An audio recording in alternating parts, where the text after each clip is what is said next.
Nah, komunikasi memang hal yang selalu menarik untuk dibahas, karena kita nggak bisa lepas dari yang namanya komunikasi.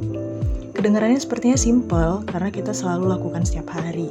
Tapi, sebenarnya komunikasi itu adalah hal yang sangat kompleks, dan komunikasi itu adalah seni.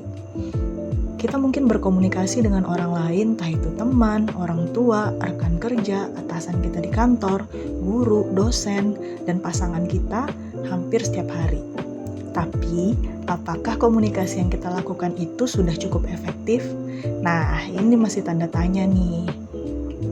Kita mungkin sudah bisa bicara itu dari bayi gitu ya, dari usia 1 atau 2 tahun. Dan sudah bisa mendengar juga. Komunikasi yang sederhana pada usia itu sudah cukup bisa memberi isyarat ke orang tua kita saat kita lapar, ingin makan, dan minta susu.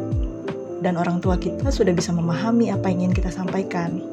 Tapi seiring manusia tumbuh dewasa, kebutuhan komunikasinya menjadi semakin kompleks. Kita pasti pernah baca quote seperti ini.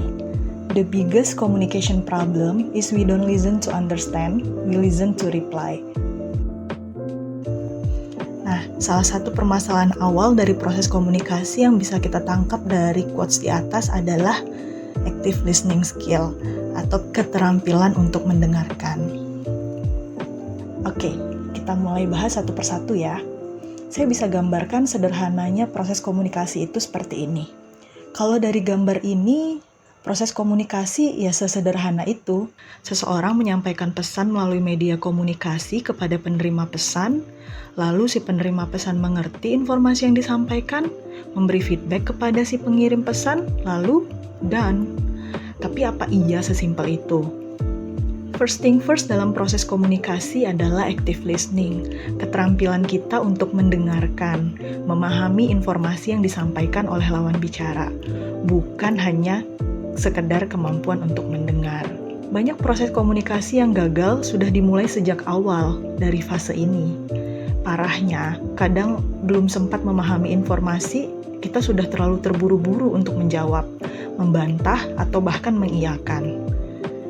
Proses active listening atau mendengarkan akan membantu kita menyerap informasi yang baik dan menerjemahkannya dengan tepat. Hal ini akan berdampak memunculkan komunikasi dua arah yang menyehatkan dibandingkan dengan komunikasi yang mendominasi di mana pasti akan terasa membosankan. Proses berikutnya adalah bagaimana membangun engagement dengan lawan bicara. Sebenarnya mulai dari tahap active listening itu kita sudah mulai membangun fondasi untuk mendapatkan kepercayaan dan ketertarikan dari lawan bicara kita. Cara kita yang mendengarkan dengan penuh empati akan membuat lawan bicara kita merasa nyaman dan menumbuhkan kepercayaan terhadap kita. Selanjutnya, kita bisa mengenali dulu nih siapa lawan bicara kita. Bisa dari usianya, pekerjaan, minat atau hobinya. Sehingga kita bisa menyesuaikan cara berbicara kita, bahasa yang kita gunakan, apakah dengan bahasa yang casual atau bahasa yang lebih formal. Sedikit membahas tentang minat atau hobi juga mencairkan suasana, tapi tentunya hindari topik percakapan yang bersifat terlalu pribadi, karena tidak semua orang akan nyaman membicarakan hal pribadi, apalagi jika baru kenal. Kemudian kita bisa melanjutkan komunikasi dengan menyamakan persepsi dan frekuensi dengan lawan bicara kita. Nah, perlu diingat, kegagalan dalam komunikasi juga disebabkan oleh perbedaan persepsi atas informasi yang disampaikan. Jadi, pastikan kita dan lawan bicara kita itu dalam satu persepsi yang sama. Nah, jika perlu, kita lakukan konfirmasi atas bahasa-bahasa implisit dari lawan bicara kita, agar lebih jelas dengan apa yang sebenarnya mereka harapkan atau mereka maksudkan. Karena perbedaan persepsi akan menimbulkan respon yang tidak sesuai dari lawan bicara kita. Akhirnya jadi nggak nyambung deh. Nah, kita juga bisa mendapatkan informasi tambahan dari bahasa yang tidak terucapkan, alias body language atau body gesture. Body language mungkin tidak terucap, tapi ini justru merefleksikan pesan yang mendalam dan emosi yang lebih jujur dari lawan bicara kita. Misalnya saja, tidak semua orang bisa jujur mengatakan percakapan yang sedang berlangsung itu membosankan. Tapi, kita bisa menangkap sinyal itu dari body gesture lawan bicara kita. Tatapannya mungkin sudah mulai tidak fokus, mengalihkan pandangan sambil otak-atik gadget, menggaruk-garuk kepala. Nah, Dengan menangkap isyarat ini, kita bisa menyesuaikan arah pembicaraan kita agar lebih efektif. Bagaimana cara kita menyampaikan dan menganalisa informasi akan menentukan hasil dan kualitas dari proses komunikasi yang kita lakukan. Jadi, perhatikan situasi, kapan, di mana, dan suasana itu sangatlah penting. Karena tidak mungkin kan, misalnya, seorang atasan melakukan briefing di lingkungan pabrik dengan tingkat kebisingan yang tidak bisa dikendalikan. Tentunya kita harus pertimbangkan, informasi tersebut harus disampaikan pada situasi seperti apa. Media komunikasinya pun perlu kita pertimbangkan. Apakah akan lebih baik jika disampaikan secara langsung dan tatap muka, atau melalui telepon, atau melalui teks, WA, SMS, dan email misalnya? Ini dapat dipertimbangkan tentunya sesuai dengan tingkat urgensinya ataupun kerahasiaan informasi tersebut. Terakhir, dalam setiap situasi dan media komunikasi yang kita pilih, pasti akan muncul hambatan-hambatan yang pada akhirnya mempengaruhi kualitas dari proses komunikasi tersebut.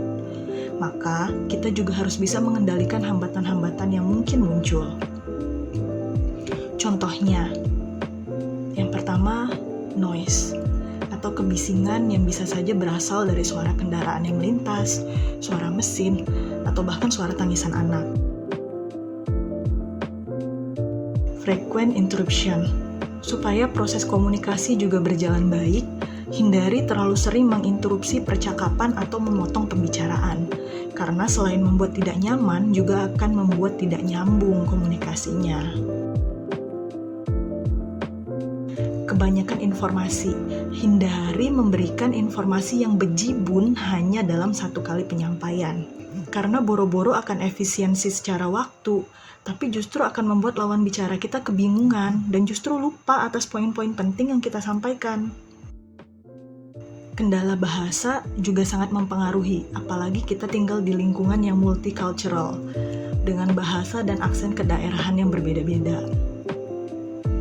Tatanan nilai dan kebudayaan yang berbeda seringkali juga menjadi faktor pemicu, sebab masing-masing budaya memiliki norma yang berbeda dan bahkan terkadang sangat bertolak belakang, sehingga menimbulkan kesalahpahaman. Teknologi saat ini memang sangat memudahkan, tapi kadang juga menyulitkan bagi orang-orang tertentu yang masih memiliki kendala untuk mengakses ataupun memanfaatkan teknologi tersebut.